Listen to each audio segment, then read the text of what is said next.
Oi, oi, it's your boy, Jack Slack. It's the Jack Slack podcast, and we're coming at you midweek for everybody. Not going to bother locking it behind a paywall today because we're only doing one this week. Because while there were fights at the weekend, they were fucking awful.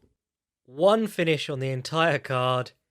Obviously not the guaranteed way to tell you whether fights were good or not, but I think pretty much everyone was in agreement that this had not been a great night of fights. Only really notable things were the Brady versus Chiesa fight and the Grant versus Yanez fight. Main event was trash, as we all expected.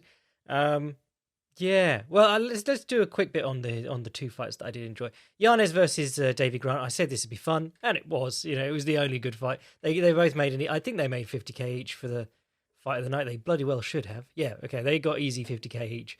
It was good fun. It was Yanez against a savvy old vet with some weird looks. I mean, the first thing Davy Grant did was come out and do the step through wheel kick, like Huggy Bear did the other day. And it only got weirder from then on. Yanez was doing great work with just short, correct low kicks, or rather, economical correct low kicks, not short, but tight. And good jabbing, good straight hitting.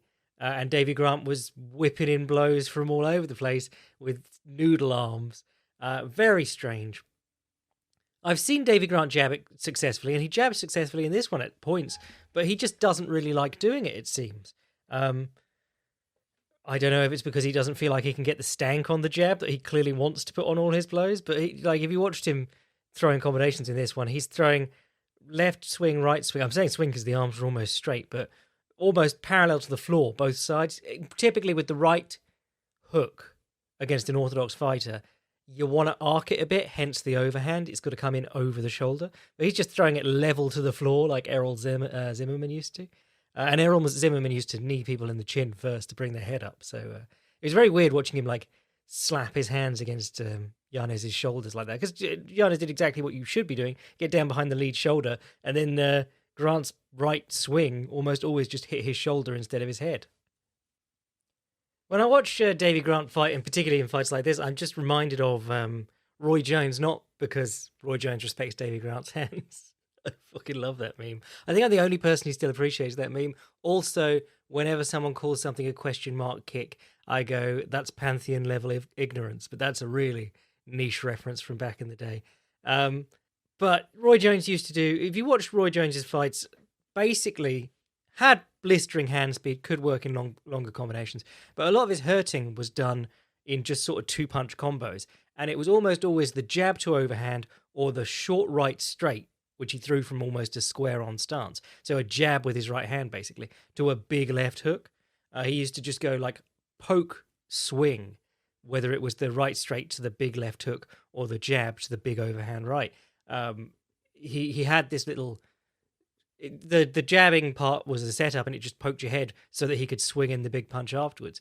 And I feel like someone like Davy Grant could really make use of that. I've got nothing against big swinging loopy punches. You can get some real heat on them, but if you just poke the guy first with the jab, you give yourself so much more chance of knocking his head off with the big swing. Instead of going left swing, left swing, right swing, leaning back at the waist while you're doing it. A very strange style of striking, but he was having good success with his kicks.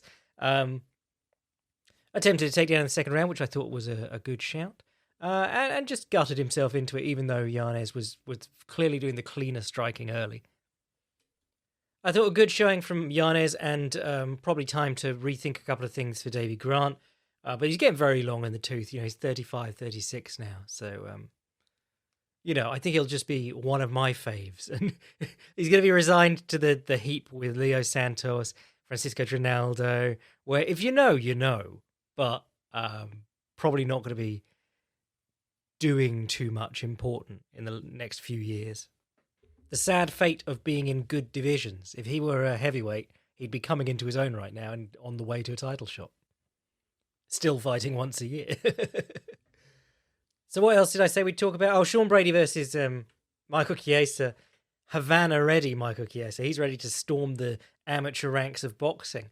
Yeah, he was doing the side-to-side stuff and the straight hitting, and he did Sean Brady's head in. Sean Brady got boxed up by Michael Chiesa for various points in this round. But then whenever he got a hold of him, very clearly very strong, took him down. Michael Chiesa tried to build up from back while showing his back. Did get his back taken in the second round, I think it was.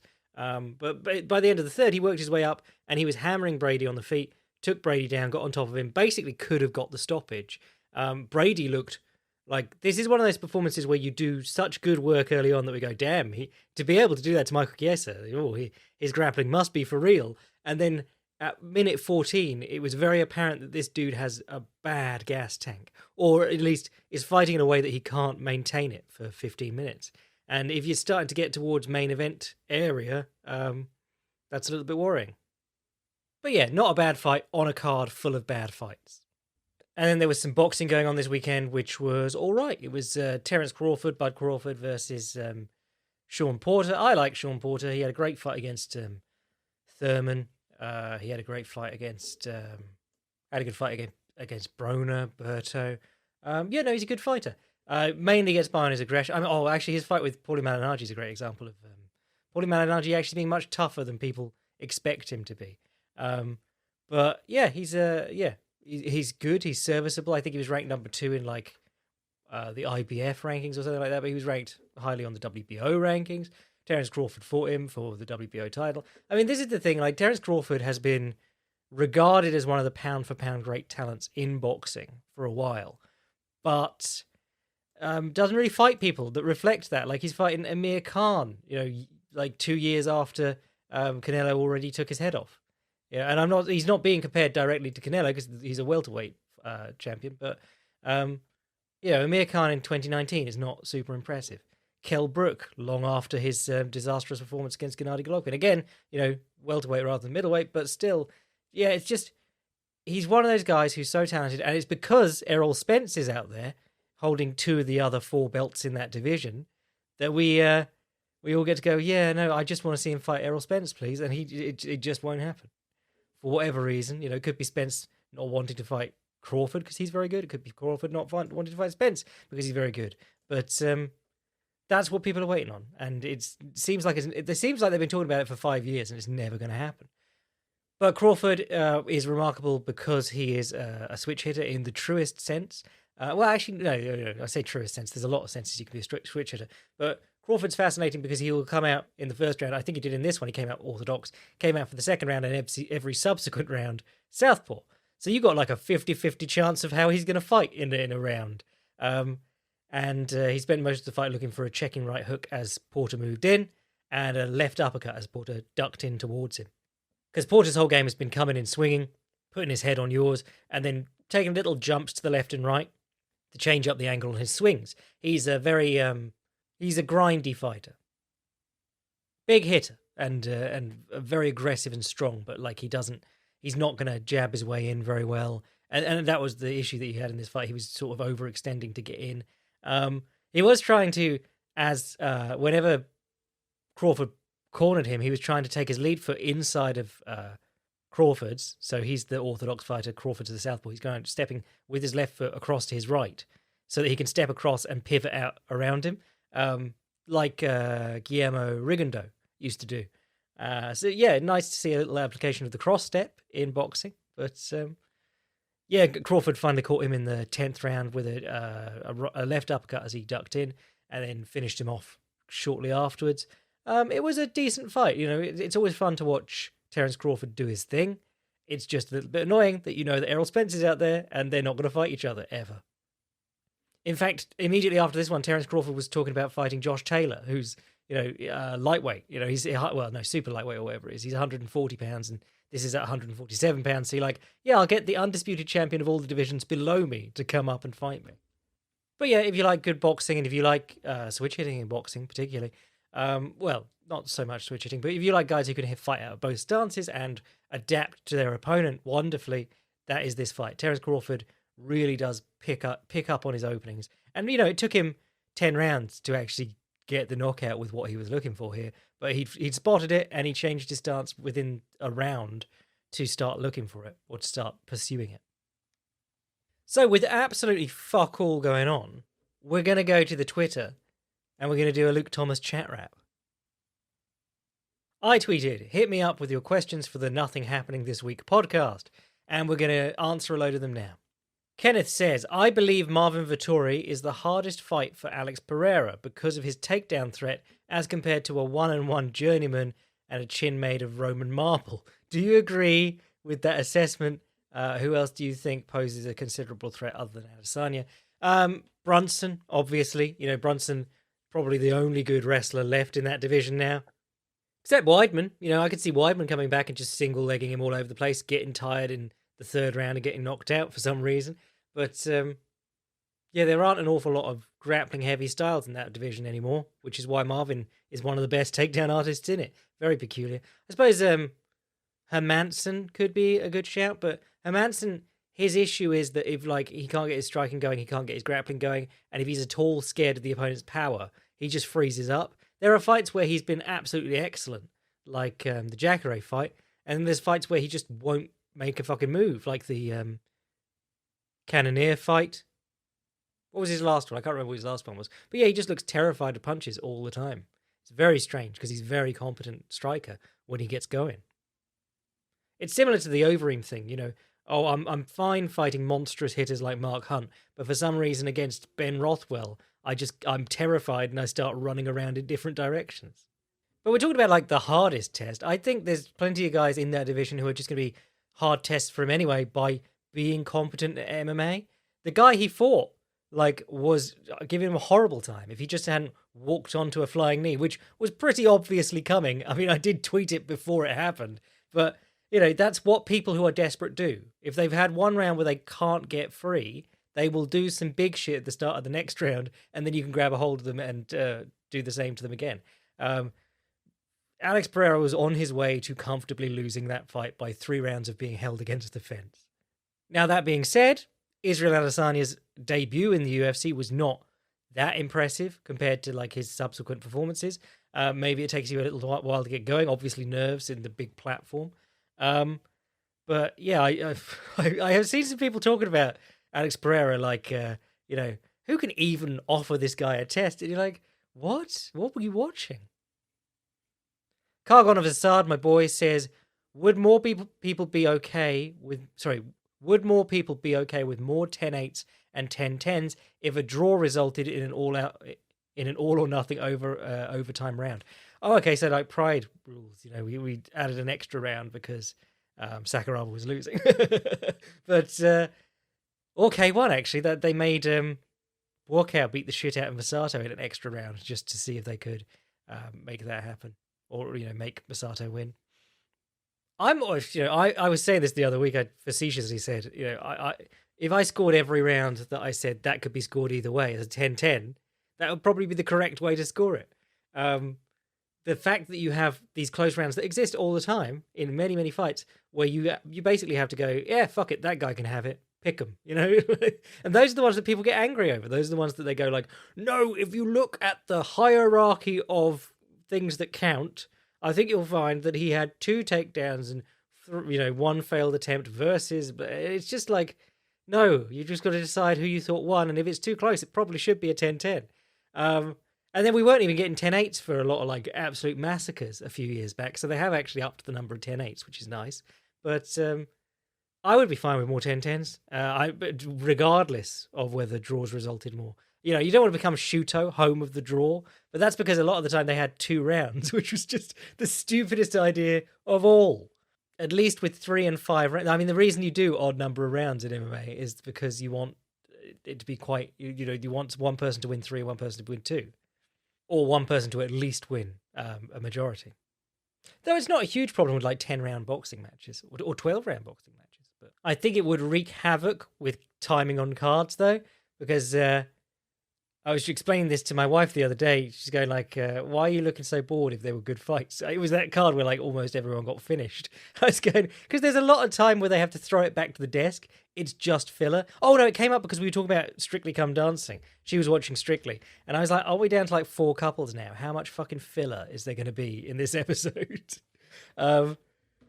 Yeah, I mean, timing must be a nightmare anyway. If you start adding in the possibility of every round, of every fight having an extra round, you're going to budget even more time, and then any time that there are knockouts, there's going to be even more filler. Sewage Slurper, great name, says, looking for some advice. I'm slow and short, but hit hard, have good cardio, and can just stand up when taken down. Who should I study? Also, when are we getting more Sakuraba? And how do you feel about shoulder rolling kicks? The Imanari roll is my best takedown, brackets not joking, bless. If you're already short, look into the snatch single. I mean, I just talked about Chris Weidman. He does it all the time. But there was a great clip went up on the wrestling subreddit, I think it was the other day, or it might have been the BJJ subreddit. It was about some guy who's currently, elite in the world wrestling. And he's very sawn off for his weight class. He's quite stocky. Because you've got these guys like David Taylor, who, granted, he is bulked up, but has these very long arms and legs for his weight class, so he's always holding the head and then reaching for ankle picks from a mile away. But this lad, they were showing like the snatch single he hits, and he does it with one hand basically, and he just sort of bends at the waist and pulls your leg up to him, which I like. But Weidman does the snatch single all the time. He reaches his hands out, normally I think he gets like a gable grip behind the knee and just pulls it up towards him or up past him. But the other way that you can do it is you reach out with both hands or one hand and you catch is it the popliteal teal? It's what Mikey Musumeci is always going on about. But there are tendons behind your knee. If you feel your knee, like just put your hands behind your knee while you bend and straighten your leg. And there are two big like cables running down the side of it. If you reach out and you catch behind those, it makes it very hard for people to pull their leg away. So snatch singles working like that is always a good idea. Also because you want to like take advantage of being shorter, so changing levels to get in on attacks, but you also don't want to be ending up like getting sprawled on all the time, because that's a nightmare too. So Frankie Edgar's the guy to look at, the post single he hits all the time. Body jabs and jabs, show lots of them, moving your head, and then when you go in for the body jab, they'll think the body jab's coming, you punch them in the shoulder with your palm instead, which punching with the palm is called a push, but at the same time you reach behind their lead leg with your other hand and you pick up the leg. And Frankie Edgar has had mad success with that. Alternatively, look at Darren Wynn for how not to wrestle. Actually, no, his wrestling is really good, but it's just like the dude should not be fighting middleweights. They are too big for him. And I'm not meaning too big like he's not strong enough. I mean too big as in like at a certain point it's not worth having that reach disadvantage and length disadvantage. Oh, and there was a follow-up question where he said low single or blast double. Low single in MMA, you're not seeing a lot of guys. Well, actually, to be fair, couple of great BJJ players have done very well shooting like low singles or singles and basically pulling themselves into a half guard sweep recently. Not like the Damian Maia way, but like if you watch Gary Tonon's last one, he's shooting these singles or coming in low and he's stepping around their back, hooking the leg, throwing his arm up over their shoulder and threatening to come up on their back. And Satoshi did it to Tafik Mustayev, who's a much better wrestler than him. He was shooting very low singles and then coming up onto a higher single and jumping on his back. But low singles, yeah, not a huge fan of just throwing yourself at people's feet, even though I am a huge fan of Sakuraba. I think, like, work on getting in with the left hook, crowd people, jump in with left hooks, and then level change after it. The BJ Penn special, he was great at that. Left hook into short level change. Knee doesn't go to the floor, you just change levels at the legs, and then you run through on the attempted double leg. Nathaniel says, which fighters within a weight class or two of each other, brackets cross promotions, would you pick currently to create a tournament as good as Pride's 2005 middleweight Grand Prix? Trying to remember the 2005 one. Wasn't that Shogun, Nog, Vandy, Arona, Saku? There are a couple of others, can't remember them. Nakamura. But I can pick any fight. I think I'd just do like a lightweight tournament, but I'd let Patricio come if he wanted to. Maybe let Patricky just for the fun of it. I'd get Mansour Barnui in as the road champion. And then throw in the top 4 from the UFC or top 5. I think that would be good. Alternatively, middleweight-wise, why not? Just Mousasi, whoever else is the top middleweights in the UFC, Khalidov, fun tournament. And if we do it as a round robin, Mousasi can lose all his fights. Yala V says, Pico looked much improved in his recent bout. What do you think about his changes to his style, e.g. mixing in wrestling more? And is he going to reach his potential? Second part is not a question, but maybe cover some interesting recent Bellator bouts, a la Fortune versus Vassell, etc. Brie Pico, I mean, everyone knew he was a good wrestler. It's good to see him using his wrestling. But I think he's on to something with the trying to just bang people out, because that's what gets people's attention. People aren't actually that interested in watching like really good wrestlers, except a few weirdos who grew up wrestling in America and are like, yes, let's watch the MMA. I want to watch some wrestling. You will get more attention if you knock people out. And he has a wicked left hook, so why not do that? The only downside is that he does keep getting chinned, or did keep getting chinned. But yeah, anything that rounds out his skill set is good. Well, not rounds out his skill set, rounds out his performances. This is the thing. He's like the proof that you can be good at a lot of things, separate things, and then not apply them well in MMA, or at least that's what a few of his fights have shown. So anything that allows him to apply more of it is good. I'm up for him fighting smarter, and he's fighting good opposition, so or goodish opposition. So do I think he'll reach his potential? I don't know. I don't know how high his potential is. I've seen people saying like, well, it's pretty obvious he's going to reach his potential and then he's going to be an all-time great. And I was like, what the fuck are you talking about? He's already been starched by like 3 nobodies. But I think the thing with potential is that it's hard to measure, because we're still measuring people's potential by like the different sports that they're good at. Because obviously no one as a child is becoming an MMA fighter. You're getting guys coming up now who've been training in MMA gyms for that entire time.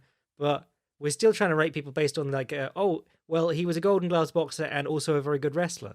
And you're like, well, those are 2 important skills in MMA, but they aren't being great at MMA. So yeah, I don't know. I don't know what his potential is. I think if he stays in Bellator forever, knocking out, Bellator level of competition, he'll be very popular. Samisosa says, Costa versus Vettori. Why did no one tell me the lack of weight cut? Why did no one talk about the lack of weight cut reason for Vettori's chin and Costa's cardio? Do you have a realistic solution to getting fighters to fight without drastic weight cuts? Or is it too much admin for the UFC, and is it going to create more problems? You could theoretically bring in hydration testing, but hydration testing is still entirely theoretical, because one haven't actually proved that they're doing anything. Angela Lee has allegedly missed weight twice, and they just ignored it, if you ask her opponents. If it does exist, maybe it'd be a good idea to bring it in, but every step to more testing is more money, which is why USADA isn't actually testing people all the time, always. And you get into, like, these guys are independent contractors. It's up to them if they want to risk their fucking bodies and kidneys by drying themselves out like raisins. I think the thing about weight cutting is that everyone will agree that people are doing it dangerously. The biggest weight cutters will be like, yes, there are people doing it wrong and that is dangerous.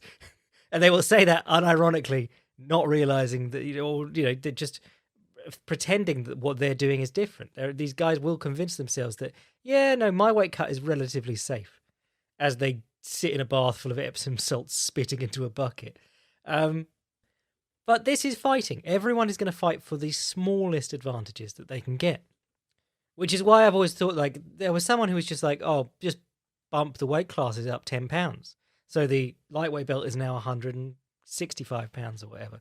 And you're like, well, that's a very naive way to look at it, because all you're doing is creating another barrier that people are going to try and get as big as possible while still meeting. Like, it's not, you've just changed who has the advantages on weight cutting, because your natural build is going to be near to a certain sort of weight. You haven't actually discouraged people from weight cutting at all by just changing the weights. But then that's the only provable bit that one has done, change the weights. I think the fight night weigh-in is probably a good idea. That's how they used to, well, I mean, that was immediately after Gatti. Didn't he kill someone? Or like he caused some very bad damage to someone, and he came in something like 25 pounds heavier on the night than he did at the weigh-ins. And people were like, that's criminal. I mean, that's par for the course in MMA. But people were like, that's criminal. So a lot of commissions started doing same day weigh-ins. I suppose the problem with the same day weigh-in is that you do put a bit more pressure on as the organization or a promotion, you put a bit more pressure on yourself, because you don't have any forewarning that something's going to happen. One of the great things about that Costa Vittori fight was that while we all went, oh my God, we're this far out and he's saying he won't make weight, a lot of fighters know that far out that they're not going to make weight, and then they turn up on the scale and they do the Mayhem Miller, which is where he came in like 40 pounds heavy, took his shorts off and was like, oh no, when he saw the scale. It's like, oh, I weighed in nude. I thought taking my shorts off would help. But, you know, at least by telling us ahead of time, or telling everyone ahead of time, they changed the weight for the fight, and they both came in good health, looking good. I think we all agree that everyone looks better when they agree not to weight cut, but they do it on like a fight-by-fight basis. And it doesn't matter if like Conor and Dustin agree that they'll weigh in at 170 or whatever. They're fighting in a 155-pound division. At some point, they're going to be made to make 155 again. Competition here is always going to be divided by weight classes because that's the fairest way to do it. And wherever that class stops, people are going to kill themselves to try and be that while also being bigger than that. Ken says, generally, do you think MMA is getting better or worse? And do you think an absolute division in the UFC would be fun? Do I think the MMA is getting better or worse? Better. I think we're gonna hit a phase where, I think we're already hitting this phase where the wall walk and the counter wall walk are sort of in imbalance. Actually, that was one of the interesting things that Daniel Cormier said the other night. He pointed out that they've removed the gap between the octagon and the fence, so guys can't hide their feet in, or like blade their feet and hide it in there anymore. But again, that's another advantage to the man doing the takedowns on the fence. But yeah, I think we're in a sort of imbalance there at the moment where there needs to be some kind of leap forward in either wall walking or something else to get off the bottom along the fence, that is. Which I could see that making it a little bit boring for a while, but it used to be like, oh, lay and pray, that's the worst thing in the world. Guys laying in the middle of the cage or with their opponent's head to the cage. Then everyone learned the wall walk and it suddenly wasn't a thing anymore. I think we're probably going to see the calf kick be a little bit of it's going to be an annoyance for a little bit longer, but I can see probably there'll be a few nasty leg breaks coming up soon. I can't see the calf kick going away, but I think we're going to get to a point where guys are just completely abusing it. And a lot of guys still don't know how to deal with it.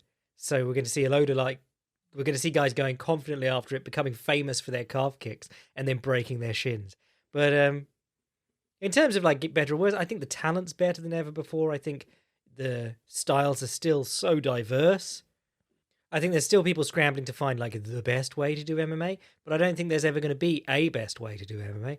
I think it's a sport that's basically it's kind of like any sort of fighting game. The cast of characters is so colourful because you devote your life to whatever skills, and those are the ones you get good at. You can't like learn everything. It's pretty much impossible. Do I think the UFC would be fun with an absolute division? This is a weird thing because technically heavyweight is absolute. There's nothing stopping Frankie Edgar from taking a fight at heavyweight. Maybe a commission might, but I don't think they would. Heavyweight is supposed to be absolute. Like it just has it's supposed to have no upper limit, but in the UFC it has the 265 upper limit because they were like, it's going to be embarrassing if we let these guys show up. But Pride did famously do absolute tournaments. Dream did one. It was crap. It was designed for Mousasi to win it, and he didn't. But the absolute in ADCC is always the most interesting thing because like the heavyweight winner does not always win the absolute. The guy who won the heavyweight last year entered the absolute, met Lachlan Giles, who went out in the first round of his class, which is like I think he's in the lightest class. And Lachlan Giles heel hooked him. Because grappling against big dudes, if you're a smaller dude, is different to grappling against people the same size. It's like Marcelo Garcia. I mean, he did excel in his weight class as well, but he had a style that was uniquely suited for taking on bigger dudes. Heavy reliance on like the arm drag and the shin on shin, the X guard, the idiot sweep and stuff like that. I mean, the stuff that like Gordon Ryan is now using as Gordon Ryan isn't even heavyweight actually, but or wasn't last time. He might be this time. But typically, like in MMA, absolute tournaments tend to be won by either the heavyweights or light heavyweights who just came in a little bit heavier than usual, didn't do a cut. Because they it used to be that the light heavyweight was quite a talented division, but mostly it's just heavyweights murk everyone else because, yeah, size matters. Ivan says, what are the reasons for global MMA problems? Like why are women's divisions suck and why is 115 good? And what's with the lack of bodywork, sidekicks, and teeps? Okay, well those are things that I hit on every week. But bodywork we always need more of. But guys are because MMA is still so much about like running forwards and backwards. Guys are convinced that every blow has to count, so they better be swinging for the head. Whereas the people who are willing to go to the body are people like Max Holloway, who are like, I will just make another exchange if I don't hit him in this exchange. It's no biggie to me if I hit or miss. Why do women's divisions suck? I mean, a lot of women's MMA is pretty bad. But 115 is good. Strawweight is good. Atomweight is okay. I mean, worldwide. But they did just have Rena fight 47-year-old Miyu Yamamoto in the Ryzen main event. But I think it's just like availability of athletes. There aren't an awful lot of them around. There's not a lot of them interested in it. They are getting a boost. I mean, there's more money in it than there would be in a lot of other sports that are divided into men's and women's. It's just there has always been in combat sports a bit of a divide too. There are like great wrestlers and great grapplers and things. But if you look at like women's boxing, I mean, Katie Taylor, very legit. But for the most part, women's boxing has been a sideshow. No disrespect to Mike Winklejohn and Jackson's MMA Jackson Wink MMA. But like, do you think someone would get to 8 world titles or whatever it is Holly Holm has in men's boxing with a kickboxing coach? It's probably not going to happen. It's probably to get 8 world titles in boxing, you're going to have a guy who's had like hundreds of regional boxing champions and been waiting ages to find just the right pupil or whatever. Or an Eddie Futch type person who just has hundreds of them. But yeah, you're probably not going to get very far with a guy who's like, I just mix my time between kickboxing, MMA, and boxing. And I also happen to produce the best boxer in women's boxing history or whatever they were claiming she was at one point. It's a strange thing. I think it's partly because of the lack of interest in it. People were not going to pay to go and see women's boxing. But then, there's lots of great women wrestlers, and that's an amateur sport. So who knows? But my policy is the moment that a woman gets to 116 or over, she stops being a good fighter. Right. Outside of Gordon Ryan, who would you like to see make the transition to MMA from another combat sport?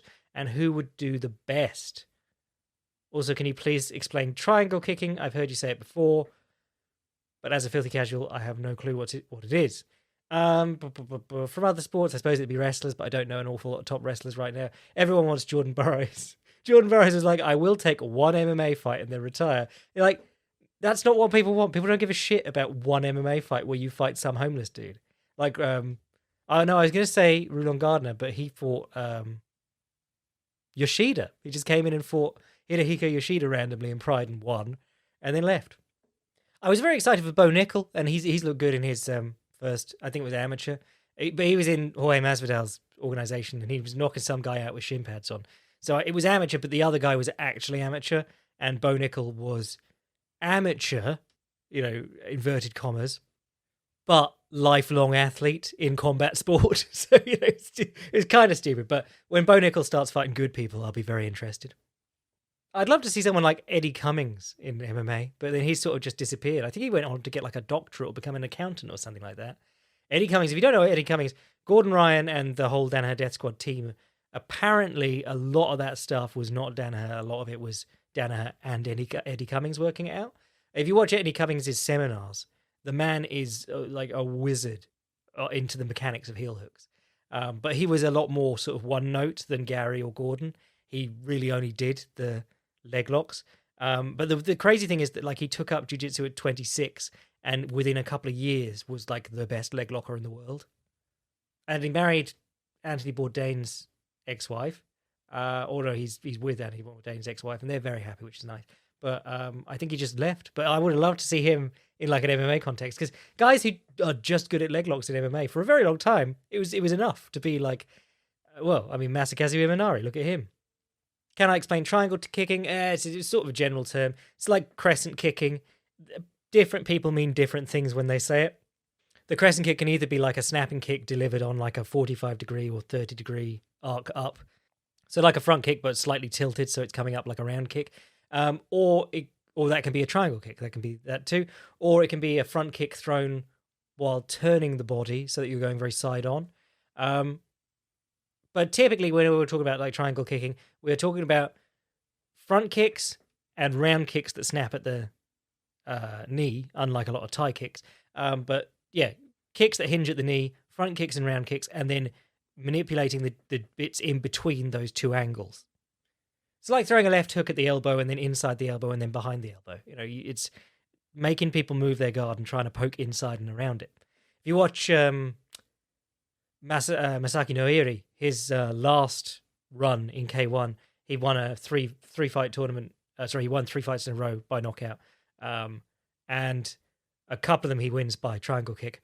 But like the once he knocks someone down, and the ref counts, and then the ref's about to get out of the way, he marches up to them, very clearly going to kick with his front leg. He's either going to kick like straight forwards or he's going to kick slightly around. But he's coming at your body and you've got to decide. And everyone crunches up and he always just sort of digs it in somewhere. J Dilla the Killer 100 says, why aren't step-in upwards elbows more common? See Felder versus that one Italian guy. They can split through a high forearms guard and keep you generally defensively sound.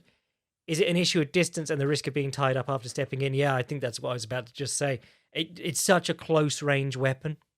And obviously, if you're a striker, you know, if you're the Muay Thai guy in your equation or your matchup, you're probably going to want to avoid being tied up if you're doing well on the feet. You have seen some great examples of them, like Edson Barbosa and Tony Ferguson both cut each other open within seconds of each other by both stepping in with upward elbows when the opponent stepped in. There are also guys who can throw it like a punch in Muay Thai. Like if you watch Muang Thai, M-U-A-N-G Thai, he was Fighter of the Year like 2015 or something like that. But he's amazing. They call him the elbow zombie. And he turns his shoulders while throwing like his elbow out upwards, but straight towards the opponent. So he's got the like upward, his hand is pointed to the ceiling like it's an uppercut, but he's just punching his elbow forward. And the power he can get on that in such a short space is incredible. He stands almost face to face with people and knocks them out with this punching elbow. But again, it's all about distance. If you miss like a good upward elbow or a punching elbow like that, you're almost in a head and arm clinch, which is not great. I mean, in Muay Thai, that'll get you kneed a couple of times, but in MMA, it's going to get you taken down or get the guy on your back. And also, like I said, MMA is just fought from so far out. Everyone wants to run away all the time. The trick with upward elbows is typically they work best on the counter. If you watch someone like Nate Corbett, he gets people stepping in and then he meets them.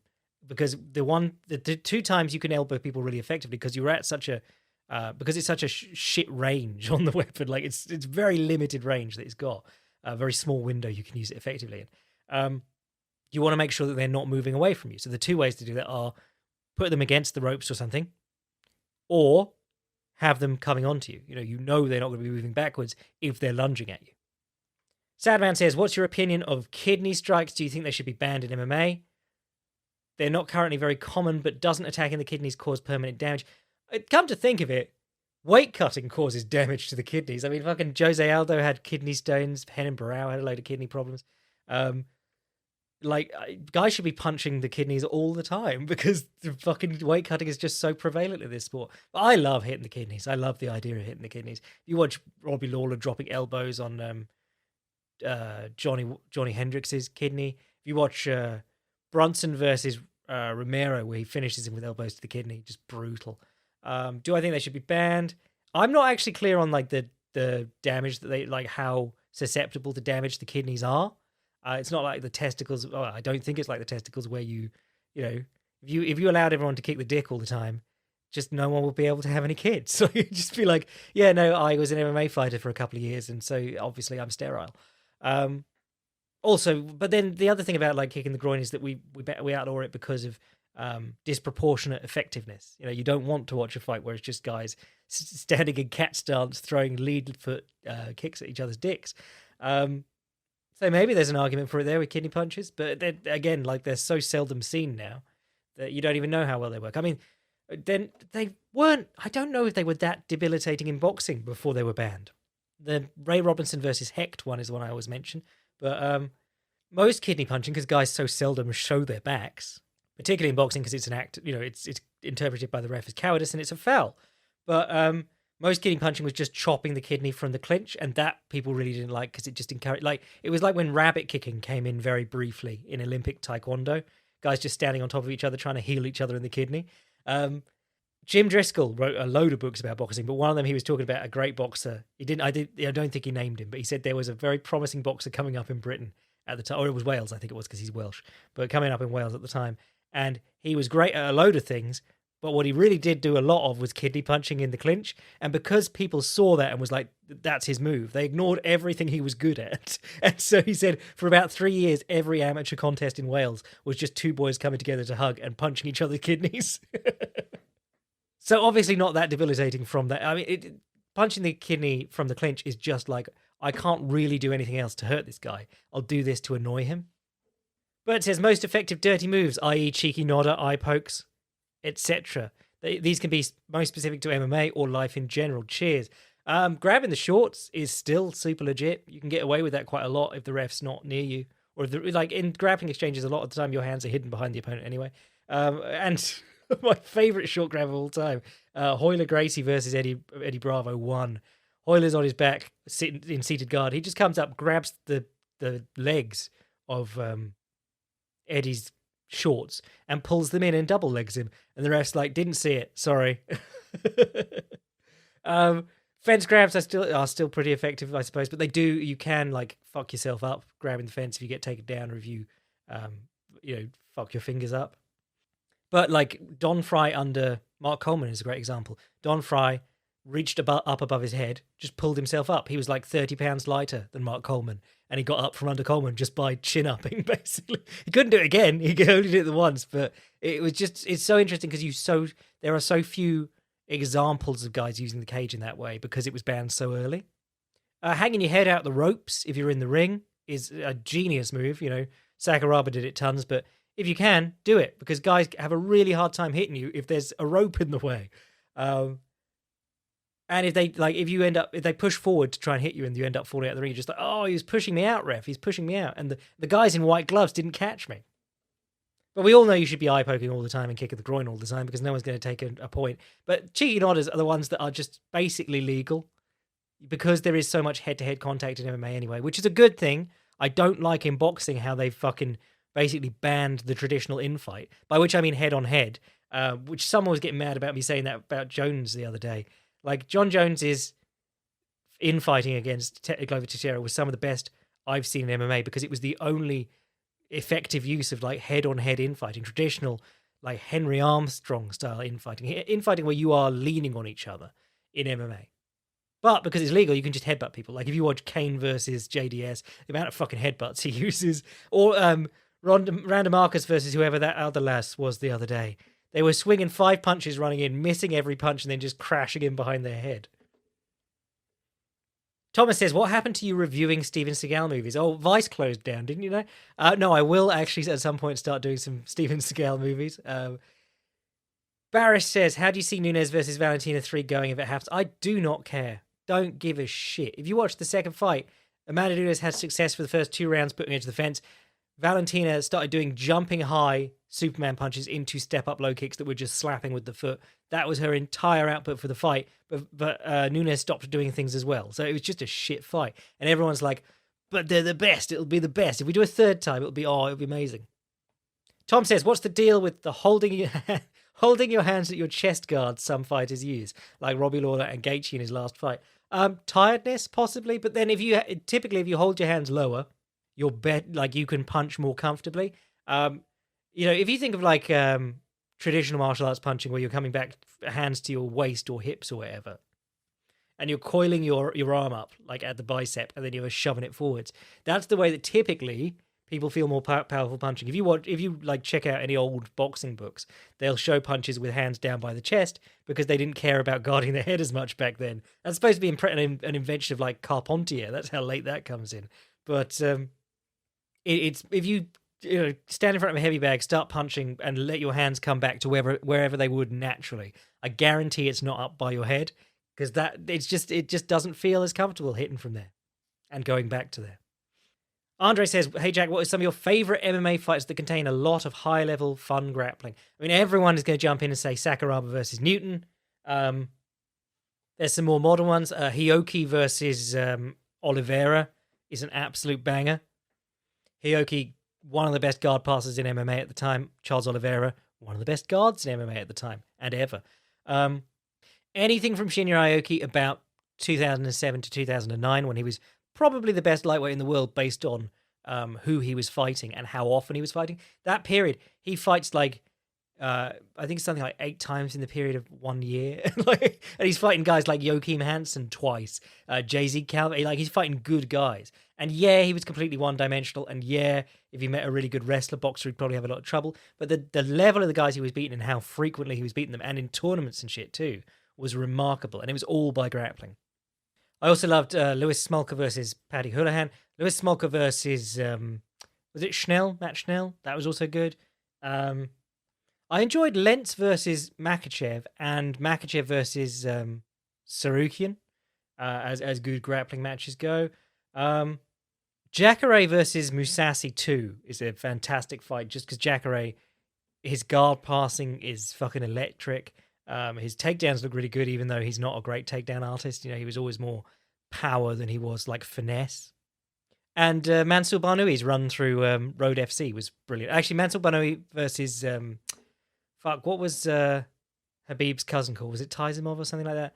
Whichever one it was. It's the one Russian he fights in that tournament. But that's a great fight because the guy keeps getting him down and Barnoui just keeps doing weird shit to get up. Like, he does the Giggler sweep, which we talk about a lot, but whenever the guy moves into the fence, he puts his foot on the fence and turns himself away towards the middle of the cage again, which is the anti-Habib ideal. He wants people by the fence trying to get up on the fence.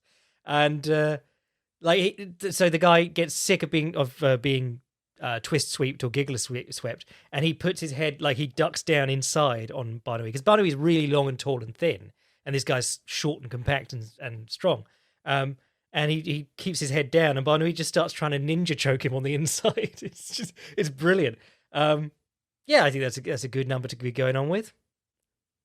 Hooker Marab Volko Stan account says, will stance switching become the new meta, like calf kicks? If not, what do you think will become the new MMA meta? Stance switching is already the MMA meta. The top guys can do it and fight out both stances.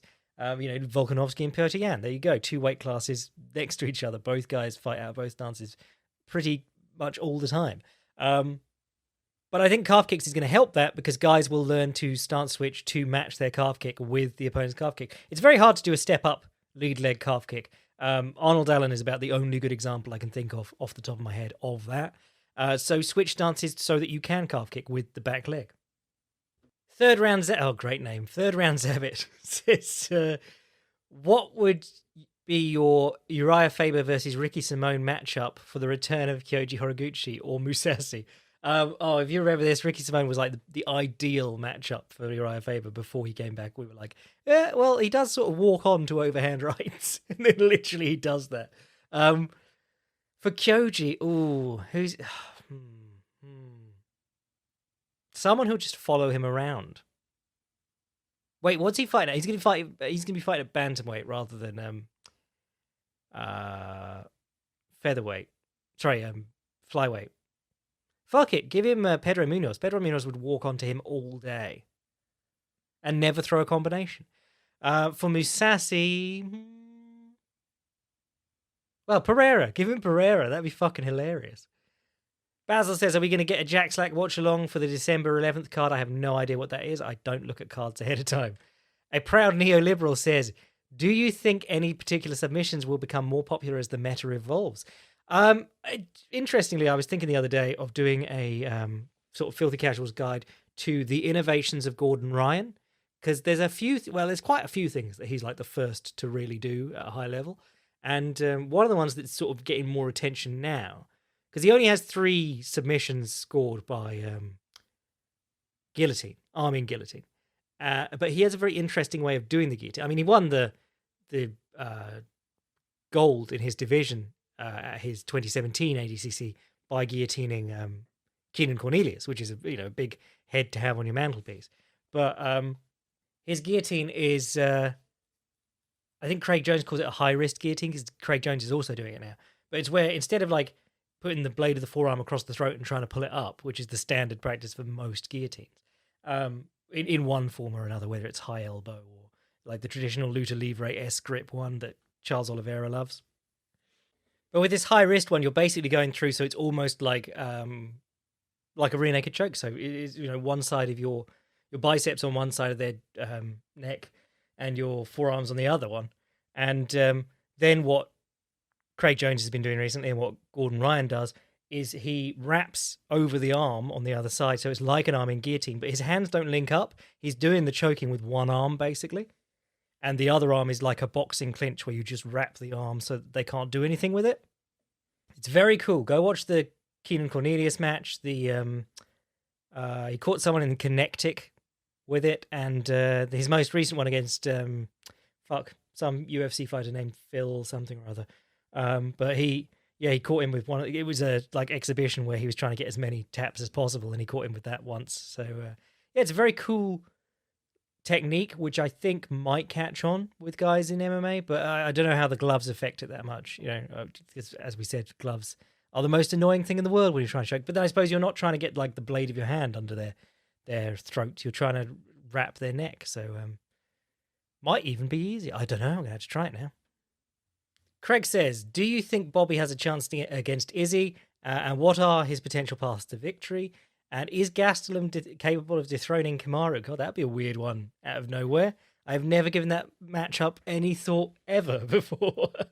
Well, who's Gastelum had trouble with wrestling-wise?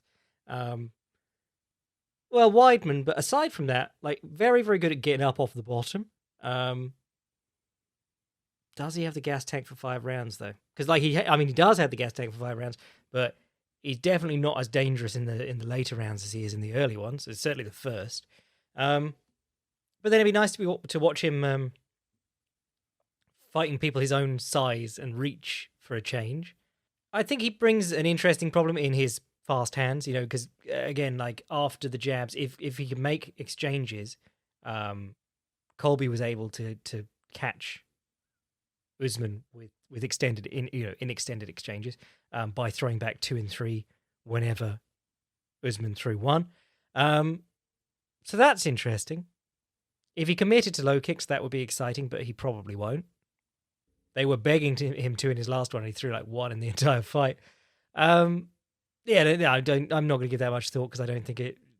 I don't know if he'll beat enough welterweights to even get close to Kamaru Usman. Do I think Bobby has a chance against? Oh yeah, always. He's one of the most well-rounded fighters in MMA today. It's just how he puts it together. Can he apply takedowns? Can he at least apply the threat of the takedown in interesting ways? If he can pick up singles and threaten them, he can make the level change more effective in striking. I think the important point is that if Izzy's fighting like the first fight, or if he can make Izzy fight like the first fight, his chances were in backing Izzy up and then kicking the legs. But he was so focused. Like, if you watch that fight, he's obsessed with the head. And the head is the part that's moving back the furthest. The legs are one of the legs is always the last thing to leave range. And that's where he could have some effect. And I'm not saying he'll kick him into a TKO or anything, because obviously Izzy's been kicked in the legs by some very scary kickboxers.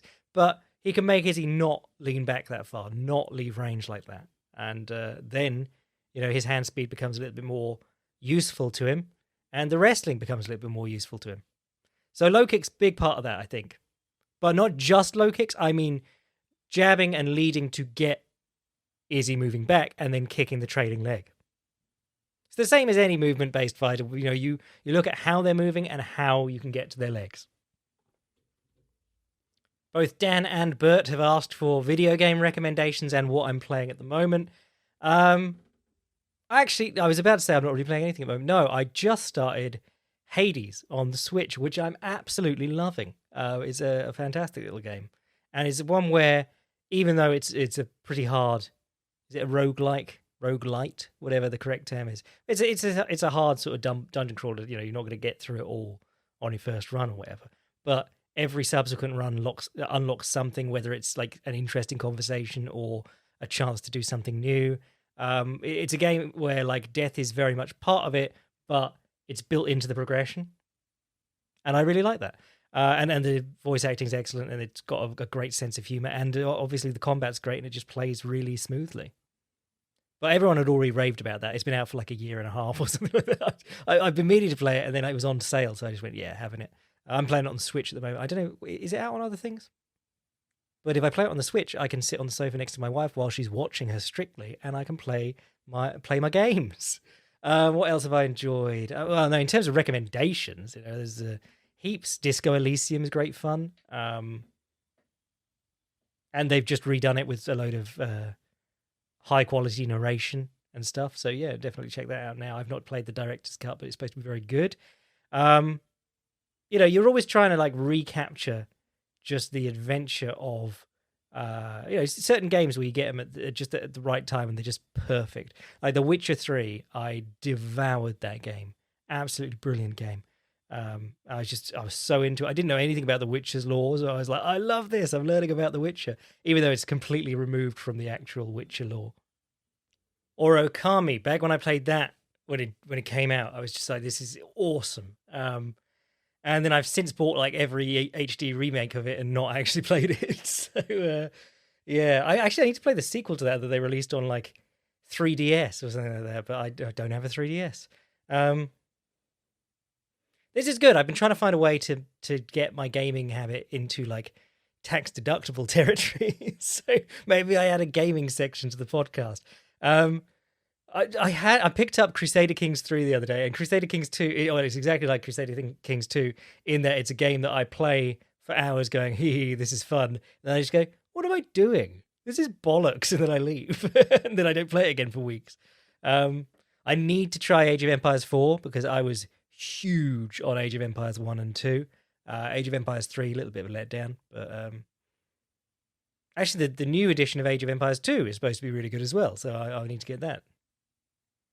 I also love me some Tekken 7. I've been floating through fighting games for the last few years, not really being that big on any of them, but Tekken 7 is just a masterpiece.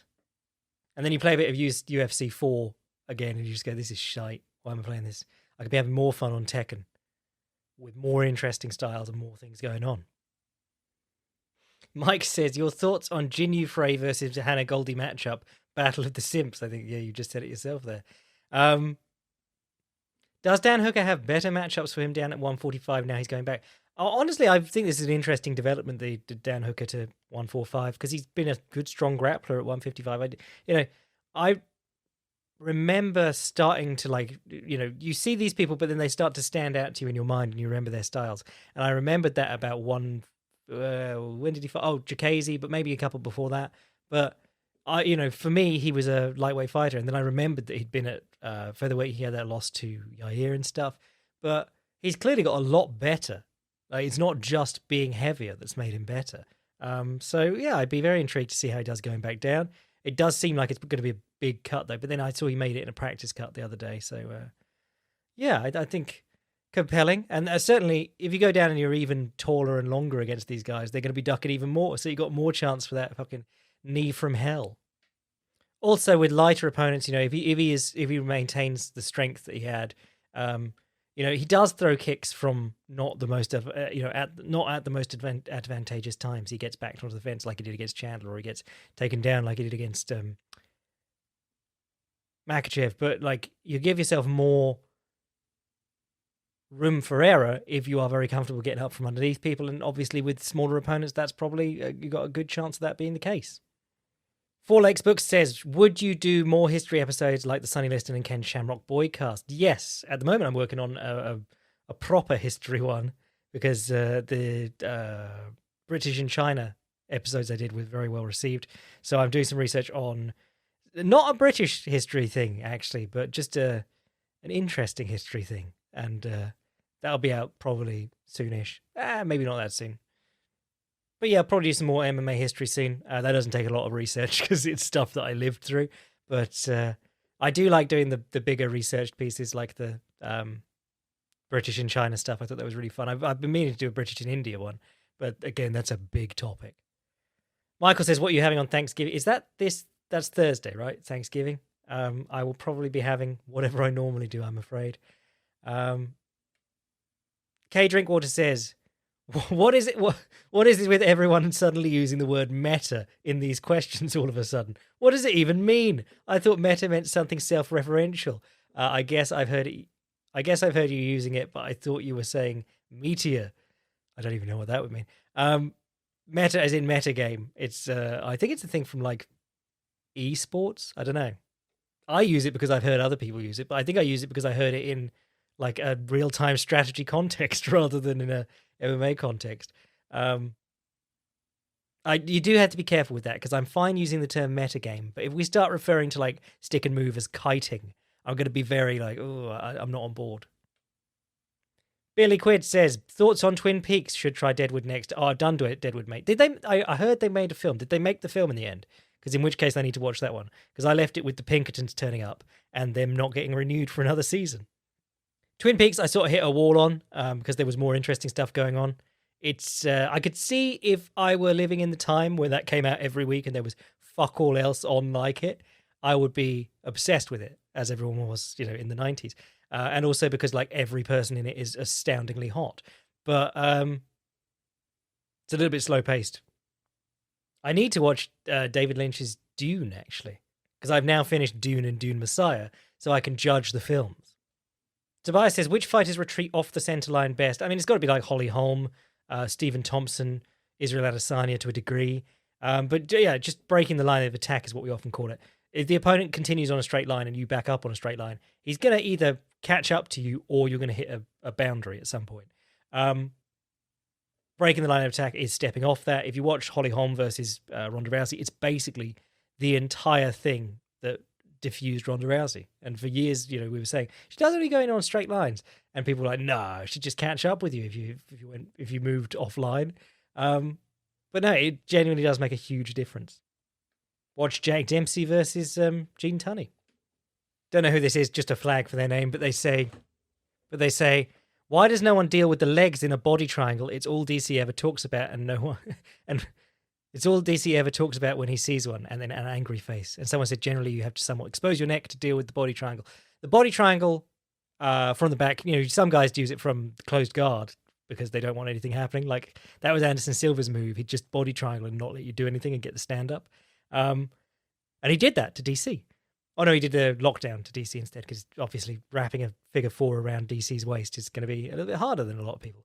But the body triangle is a murderer, even in jiu-jitsu now. Like, Gordon Ryan came out with a series on back escapes, and he had some really good ideas on the body triangle. And he was complaining, like, he just watched Lucas Bob. Like, he does the commentary for Who's Number One because he destroyed his gut biome and had to retire for quite a while. Because apparently the lads at Henzo's don't wear shoes when they go to the loo. But when he was in this hiatus and he was commentating on this Lucas Barboza versus someone else match, it was like two of the guys who are the best in the world in his division that aren't him. And one guy gets the body triangle from the back, and Lucas Barboza just tries to deadlift out of it, like grabbing the leg and pulling upwards. He's like, why does no one know how to deal with these? But then, he showed his method and it is good.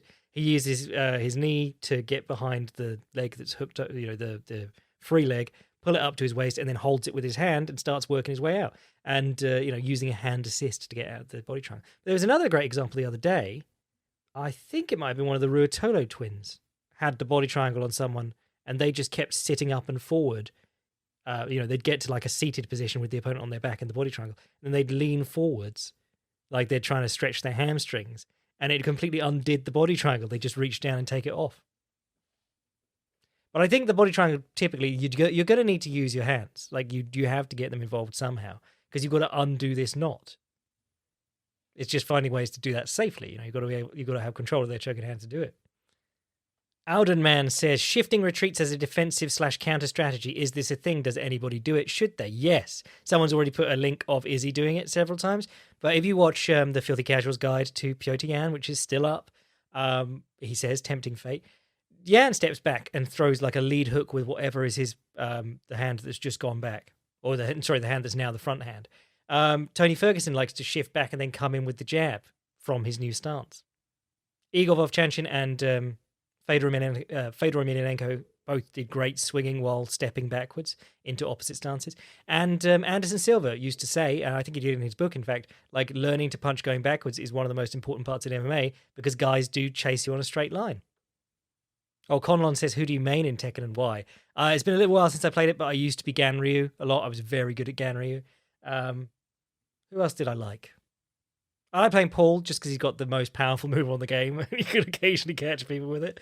And I've been playing a bit of Lei last time I was on, Lei Wulong, who has a fucking annoying style, but a dope bomber jacket that I want. Polite Vulture asks, how am I? I'm good, thank you. Just a little bit bored by this complete lack of quality fights. Video game or podcast recommendations? Also, with Volkanovski's comment on Max's chin, what other fighters do you feel might be trading on their toughness too much? Mango the Clown replies, Brian Ortega has entered the chat. I think the problem is that if we know you have a great chin, you've probably already shown too much. You want your chin to be at the point where, like, if they crack you, and that's been like a whole fight in the making, and then they don't put you away, they're just completely distraught about it. You know, they had their chance and they couldn't get it done. I think Max, does probably take a bit too much punishment, especially in the last one. And this is the awkward thing. We're all, as Max Holloway fans, we are getting ready for it to fail one day. But it's fighting. There's no way to do it without getting hit at some point, especially as you start fighting elite level competition. I think, Keita with his last loss, and to be honest, in some of the fights that have been close, he's taken a bit of damage. I'm just like, that's not good. Anyone who's like corner are completely reluctant to stop it makes me question how much they're getting beaten up in training, because in training, especially if you're like the best guy in the gym, they have to find ways to make it hard for you. So you're going to get shark tanked and things like that. And you wonder how much they're being put through in the gym just to like instill that sort of toughness. Pedro Munoz, maybe. He's very hittable. I'm trying to think of elite guys. Yeah, typically, they don't get to the elite levels if they're just relying on the chin all the time. I think I've done video game recommendations, podcast recommendations.